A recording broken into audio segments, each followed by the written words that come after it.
তো হাত দিয়ে কসলাতে কসলাতে দিয়ে বানাই। এখন অনেক রাত বলতে কয়টা বাজে? রাত 12টা। কি? জি। আর ভর্তা দিয়ে এবং ঝাল ভর্তা দিয়ে ভাত খেতে তো আর কি করার, মসুরের ডালটা ভর্তা বানাবো, কিন্তু দুঃখের বিষয় সিদ্ধ করেছি ভালো করে, এখনো সিদ্ধ হয়নি।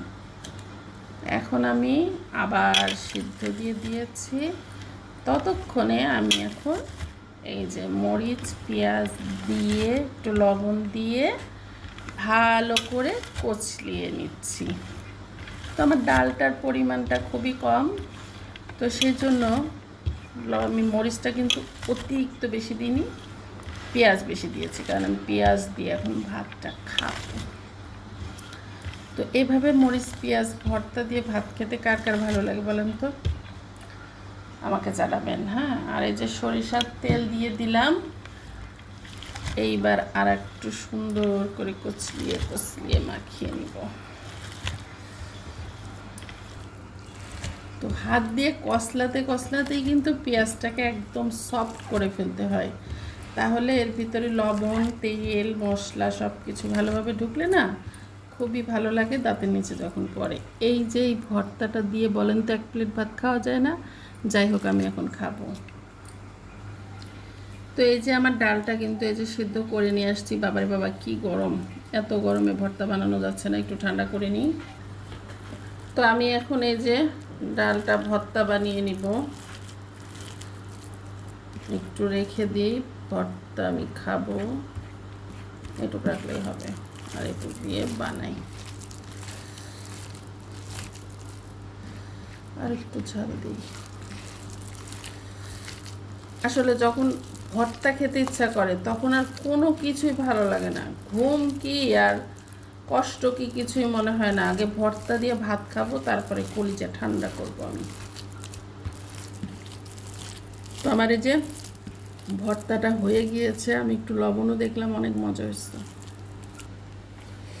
তো এই যে গরম গরম ভাত নিয়ে নিলাম, এখন মরিচ ভর্তাটা দিয়ে আগে একটু খেয়ে নিব।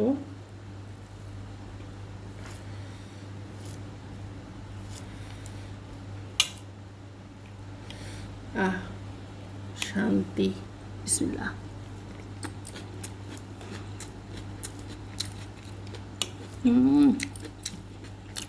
কি শান্তি!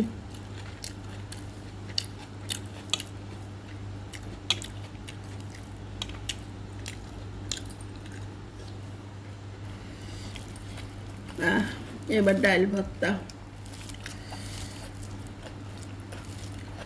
আমাদের কুষ্টিয়া অঞ্চলে তরকারি নাই তো ডাল ভর্তা দিয়ে ভাত খাও, দিয়ে দেবে ডাল ভর্তা, ব্যাস, আর কিচ্ছু দরকার নেই। আর সাথে একটু দুধ জাল দেবে, হয়ে যাবে। এই যে ডাল ভর্তা দিয়ে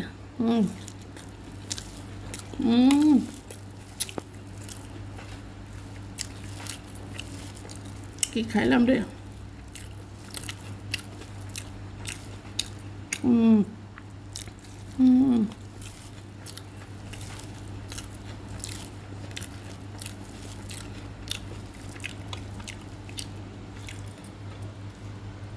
যে ক্যামেরা ধরে রাখছে সে যে কি অস্থিরতা করতেছে তাড়াতাড়ি খাওয়ার জন্য, কি আর বলবো।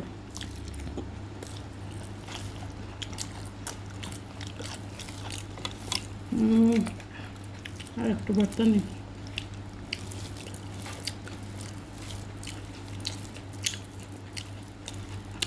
এবার আমি খাই। আপনারা সবাই ভালো থাকবেন, সুস্থ থাকবেন, লাইক কমেন্ট দিতে ভুলবেন না, শেয়ারও দিবেন একটা প্লিজ। ভালো থাকবেন, আল্লাহ হাফেজ।